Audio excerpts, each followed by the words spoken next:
Président. Je vais m'exprimer au nom du groupe UDI, évidemment, mais aussi des Républicains, des groupes des Républicains, et notamment de M. Havard qui s'est largement exprimé à ce sujet en commission et qui est obligé de quitter l'hémicycle quelques instants. D'abord, pour nous réjouir de l'annonce de la décision imminente du déclassement de l'autoroute A6 A7. Nous attendons le mois de mai, son muguet et surtout son déclassement avec impatience. Et croyez-le bien, nous serons les premiers à saluer ce symbole fort pour notre ville, même si ce déclassement en lui-même n'est pas une finalité. À l'échelle de l'agglomération, seul, il ne résoudra en rien les problèmes de circulation. Le grand contournement Est et l'anneau des sciences restent indispensables, et notre agglomération tout en rappelant la nécessité de ne pas abandonner l'anneau des sciences. Cela dit, revenons à la délibération que vous nous invitez à voter concernant l'ouverture et les modalités de concertation relatives à un projet de requalification du PEM de Lyon-Perrache. Il serait temps, pourrions-nous dire. Je vous revois encore, Monsieur le Président, en 2013 à la Sucrière, vantant à tous les vertus de ce projet, à grand renfort d'images de synthèse projetées sur grand écran. Et à l'époque, vous nous annonciez des travaux pour commençant en 2016, pour se terminer avant 2020, pour un budget total de 65 millions d'euros, et ce, malgré déjà l'annonce de la baisse des dotations de l'État. Mais ça, c'était avant les élections, juste avant d'ailleurs même. Finalement, et contrairement à vos engagements, Monsieur le Président, le CELP ne va pas faire peau neuve, mais plutôt peau de chagrin sur ce mandat. Car finalement, qu'en reste-t-il? Pour le moment, dans une première tranche, seul l'aménagement de la voûte ouest est annoncé pour ce mandat. Alors le rapporteur en commission a beau partir dans des délires sur le thème « Il n'y a plus de particules fines à Perrache depuis l'élection de Gérard Collomb », nous gardons les pieds sur terre. Vous réaliserez d'ici 2020 moins de 10% ou aux environs de 10% de votre promesse électorale. Cela dit, nous reconnaissons bien volontiers qu'améliorer les conditions de confort et de sécurité de la traversée de la voûte ouest est une priorité. Nous le demandons d'ailleurs depuis des années, d'autant plus depuis l'ouverture du nouveau campus Saint-Paul qui accueille des milliers d'étudiants chaque jour. Beaucoup d'entre eux d'ailleurs n'utilisent pas cette voie, mais plutôt celle du tramway, pourtant interdite car dangereuse. Il est donc urgent d'améliorer cette traversée piétonne entre Carnot et les Archives. Si la requalification de la voûte est effectivement indispensable, elle ne doit pas se faire au détriment de la circulation automobile, déjà extrêmement contrainte. Vous le dites vous-même dans la délibération, un des objectifs de la requalification est bien de permettre la simplification des liaisons nord-sud et sud-nord afin de supprimer le verrou que représente l'ensemble du secteur. Or, le projet que vous nous proposez ne va favoriser que les cheminements moto, au détriment des déplacements automobiles.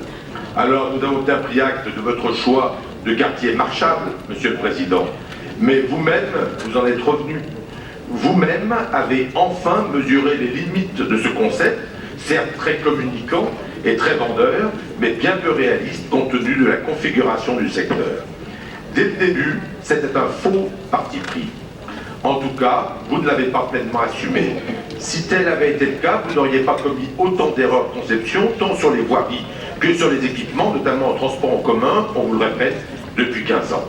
À défaut d'écouter votre opposition, ce sont les dysfonctionnements quotidiens de la confluence qui vous ont rappelé à l'ordre, tout comme les demandes pressantes des opérateurs économiques locaux. Ils vous ont imposé déjà bien des concessions à cette vision marchable pour améliorer les conditions de circulation et de stationnement intenables. Quelques exemples. Pour le stationnement, l'aménagement sommaire d'un parking provisoire à l'arrière de l'hôtel de région pour pallier l'insuffisance notoire de stationnement concentré sur le centre commercial. La création d'un parking privé supplémentaire en élévation qui verra le jour le long de la voie ferrée à la hauteur de l'immeuble J.A. Evans. L'autorisation de création de places de stationnement supplémentaires dans les immeubles des docks.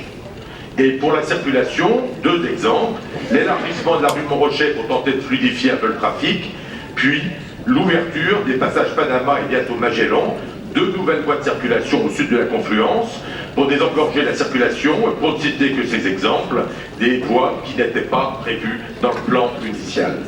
Un quartier marchable, ça ne se décrète pas. Au-delà des idéologies dans l'air du temps, il se pense, il se construit en tenant compte des réalités, des besoins réels du territoire. Ce vouloir visionnaire ne dispense pas d'avoir du bon sens, et ce n'est pas être réactionnaire que de faire valoir bon sens. Et quels sont ces besoins? Une qualité de vie et de fonctionnement pour les habitants et les acteurs économiques de la confluence. Aujourd'hui, personne n'ose vous le dire en face, Monsieur le Président, mais beaucoup se plaignent en privé des conditions notamment de circulation. Et c'est sans compter le développement à venir.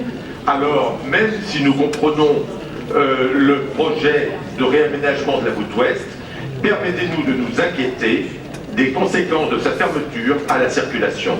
Nous sommes en effet réellement inquiets des solutions de substitution que vous envisagez. Car qu'en est-il? Cette fermeture va principalement reporter la circulation sud-nord vers le quai Rambaud, qui lui-même aboutit à une seule voie. Vous proposez donc de modifier cette voie unique en deux voies, en rabotant les trottoirs sur quelques mètres à peine, et cela sans ouvrir l'accès sur la rue Beaucourt, solution de dégagement que vous avez rejetée. Tout cela n'est pas raisonnable.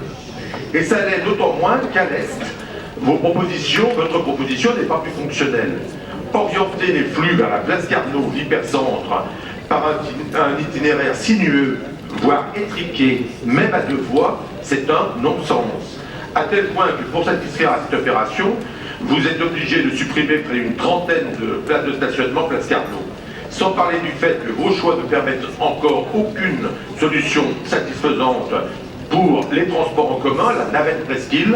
Je vous rappelle toute l'importance de cette liaison. Seul mode de transport direct, sans rupture de charge, du nord au sud et du sud au nord de la Presqu'île. Alors que la concertation s'ouvre, nous espérons que chacun sera libre de s'exprimer dans le respect du débat démocratique. Nous apporterons nous-mêmes tous nos arguments et nous espérons que chacun pourra s'exprimer, quelles que soient ses positions. J'apprends aujourd'hui qu'il y aura une réunion publique le 15 juin.